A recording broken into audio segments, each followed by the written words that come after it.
This is a call from Pennsylvania State Correctional Institution, Chester. This call is subject to recording and monitoring. My name is Eric Riddick. I am an innocent man who have been incarcerated for approximately 27 years and around 5 months for a crime that I'm completely innocent of. Before my incarceration, I grew up in Southwest Philadelphia. I'm a son of Miss Christine Riddick and Taylor Riddick. My father passed away in 1992, September 3rd. My parents have always been community activists in the Southwest Philadelphia region, specifically 58th Street. November 6, 1991 is the night that William Thomas Catlett lost his life. And subsequently, I was unjustly arrested and charged and unduly and unjustly convicted of that killing, the killing of William Catlett. It was the testimony of a single eyewitness that landed Riddick in prison, Sean Stevenson, who told police he saw Riddick fire a rifle from an elevated fire escape. I, Sean Stevenson, falsely accused Eric Riddick of the murder of William Catlett that took place on November 6, 1991. I didn't see Eric Riddick shoot, kill, or kill anyone, and I am relieved to relieve my conscience on this matter. I'm also willing to do whatever it takes to clear Eric Riddick of a crime to my knowledge that he had no parts of. And then he says, I made these fabricated allegations against Eric Riddick because I was pressured by some of the deceased friends, mainly a male by the name of Brian Yates. In fact, Brian Yates took me down to the Homicide Division on November 7th, 1991, when I made these false statements against Mr. Riddick. I didn't want to come to court and lie on the stand, but I was pressured by District Attorney Mr. Williams. But Riddick claimed he was 2 blocks away with a few friends at the time of the killing. It was early in the evening. We was hanging out, sitting on the steps. Justine Dawson and Lewis Jordan backed his story. I was sitting right here. Eric was like right over here. But Riddick's alibi witnesses were never called to testify. He says his court-appointed attorney, who declined to comment to us, opted not to put on a defense. In Eric's case, all the evidence shows that he was innocent. He was convicted solely on the basis of a so-called eyewitness who has now recanted his testimony. So you would think that's all you need. You know, the key witness has recanted his testimony. There's other evidence that shows that he's innocent. If the criminal justice system is supposed to be about justice, then justice would demand that he be immediately released.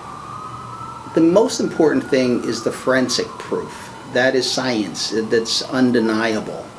And the proof was that there were 2 different caliber of bullets, and they did not pass through the deceased body from an upward to downward trajectory.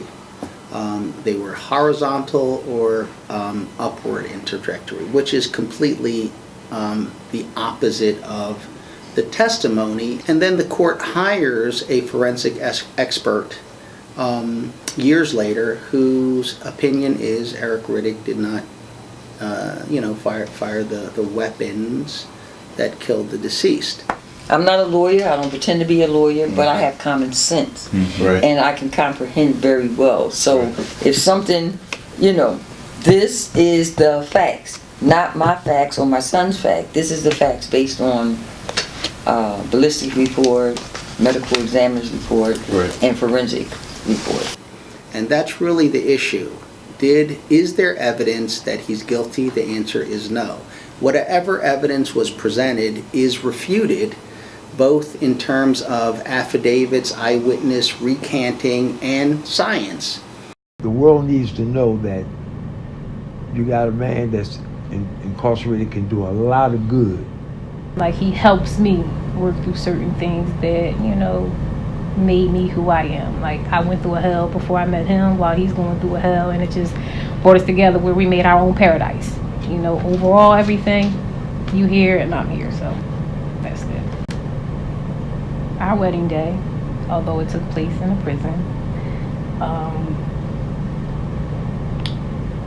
our vows, I can't go into it, but the things that I said to him and the things that he said to me really touched the heart. And you don't realize how much you love a person until, I guess, that day. let me just say this. Once he's released, there's no telling what we might do. Whatever we do, it's going to be big. It's going to be really big. I am confident that Eric Riddick is not guilty based on the evidence and should be released immediately. Eric Riddick is an innocent man. Eric is innocent. Eric Riddick is an innocent man, and we're not going to stop until we can get him released.